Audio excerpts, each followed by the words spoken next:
Hello viewers, আসসালামু আলাইকুম। আরেকটি ভিডিওতে আপনাদের সবাইকে স্বাগত জানাচ্ছি। এই দেখুন, এটা হচ্ছে আমার কাঞ্চন ফুলের গাছ। এই নিয়ে আমি বেশ অনেক ভিডিও দিয়েছি কাঞ্চন ফুল নিয়ে। তো আজকে আপনাদেরকে কাঞ্চন ফুলের দু একটা কথা বলবো। খুব একটা গুরুত্বপূর্ণ না হলেও কিন্তু এই কথাগুলো কিন্তু আপনাদের জেনে রাখা অবশ্যই দরকার।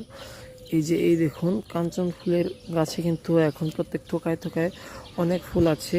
এই যে অনেক ফুলের কুঁড়ি এবং প্রচুর ফুল হচ্ছে। দেখুন, আমি হাতে কিন্তু গতকালের ফুলগুলোর পাপড়িগুলো কিন্তু সরিয়ে নিচ্ছি। এখন আমি সত্যি কথা বলতে এটাও বুঝতে পারছি না যে আমি কি ঠিক গতকালের ফুলের পাপড়ি সরাচ্ছি নাকি আজকের ফুলের পাপড়ি।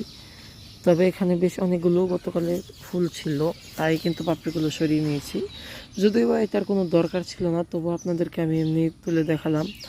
আর যে মেন কথাটা সেটা হচ্ছে, এই যে দেখুন, এখন কিন্তু ফুলের সাইজগুলো খুবই ছোট ছোট হয়ে গেছে। আপনারা আশা করি বুঝতে পারছেন।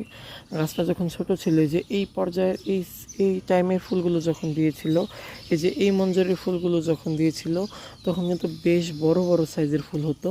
আর এখন কিন্তু গাছের ফুলের সাইজ খুব ছোট হয়ে গেছে এবং গাছটাও বেশি বড় হয়ে গেছে। আর এখন কিন্তু কিছুদিনের মধ্যেই গাছে ফুল দেওয়া বন্ধ হয়ে যাবে। এই যে এই কুড়িগুলো যেগুলো, এগুলো থেকে সবগুলো ফুটবে বলে আমি মনে করি না। যাক, দেখা যাক কি হয়। ফুটলেও খুব ছোটো ছোটো ফুল হচ্ছে। এখনই ছোট ছোট ফুল হয়ে গেছে, ফুলের সাইজ ছোট হয়ে গেছে। এখন পরে কিন্তু আরও ছোট হয়ে যাবে।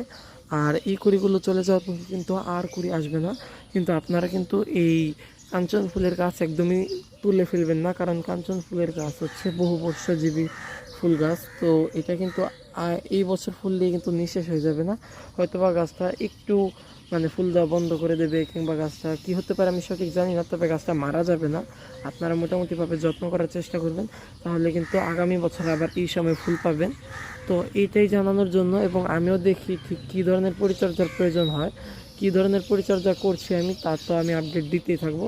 কিন্তু আপনাদেরকে এর আগে থেকে জানিয়ে রাখি, যাতে গাছটাকে আপনারা তুলে না ফেলেন। এমনিতেও দেখুন গাছটা ঠিক কতটা সুন্দর, পাতার সিস্টেম এবং গঠনটা দেখলেও কিন্তু অনেক ভালো লাগে। তো এই কারণে আপনাদেরকে বলবো, বাগানে এই গাছটা কি রেখে দিন। পারলে নতুন, যদি আপনাদের কাছে না থেকে থাকে, তাহলে নতুন করে এনে লাগান, কারণ এর ফুল এবং গাছ সব দুটোই খুবই সুন্দর। ধন্যবাদ সবাইকে। আসসালামু আলাইকুম।